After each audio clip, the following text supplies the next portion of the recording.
नमस्कार आपण देखुछंती ओडिशार number 1 digital news channel Dinalipi live मु आपनक सहित असित दर्शक बंधु ट्रिपल अटैक रे खाइला खाउठी एक कथा कहिबार कारण साधारण जनतांक उपरे महंगा माडर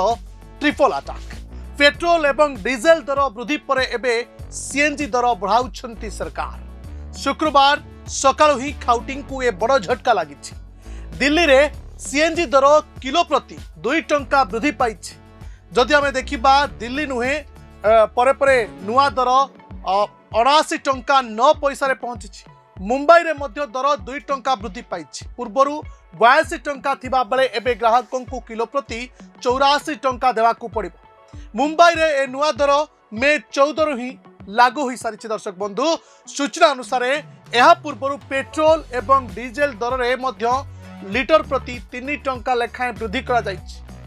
तेबे तेल दर बढ़िबा खबर प्रसारित हेबा परे दिल्ली रो विभिन्न पेट्रोल पंप रे ग्राहकंकर प्रबल भीड़ देखा मिलुछि तेबे इंधन दर वृद्धि को नहीं केंद्र सरकार को तीव्र समालोचना करिसेंती विरोधी दल माने तेबे कांग्रेस पक्षरु सोशल मीडिया प्लेटफॉर्म एक्स रे पोस्ट करा जाइछा पोस्ट रे लेखा जाइछि जे निर्वाचन शेष होबा मात्रे मोदींकर असल रूप सामना को आसिछि जनतांक उपरे महंगा माड़ करी सरकार एबे असुली आरंभ करिसेंती कांग्रेस नेत्री कुमारी शैलजा अभियोग करिसेंती जे बीजेपी सरकार निर्वाचन पर्यंत लोकों को आश्वस्ति देवार नाटक करथि किंतु क्षमता को आसीबा परे साधारण लोकों को पॉकेट उपरे सीधा सड़क आक्रमण करिसेंती बोली से कहिसेंती सेपरि टीएमसी नेता डेरेक ओब्रायन एवं शिवसेना नेत्री प्रियंका चतुर्वेदी मध्य सरकार को टार्गेट करिसेंती तेबे अन्य पक्षरे बीजेपी तथा पश्चिमबंग मंत्री दिलीप घोष ए दर वृद्धि को समर्थन करी कहिसेंती जे गत 3 वर्ष धरी विश्व रे युद्ध स्थिति लागि रहिछि जा फल अनेक देश रे संकट मध्य देखा देछि प्रधानमंत्री मोदी स्थिति को संभाली रखिछंती एवं दर बहुत कम मात्रा रे बढ़ा जाइछि तेबे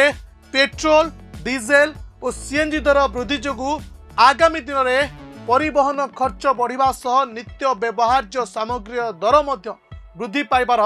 आशंका करा जाउछि दर्शक बंधु तबे आशा करूछि आपन के स्वतंत्र उपस्थापन निश्चित भाव भल लागि जदि भल लागि थाए तबे हमको लाइक शेयर एवं सब्सक्राइब करबा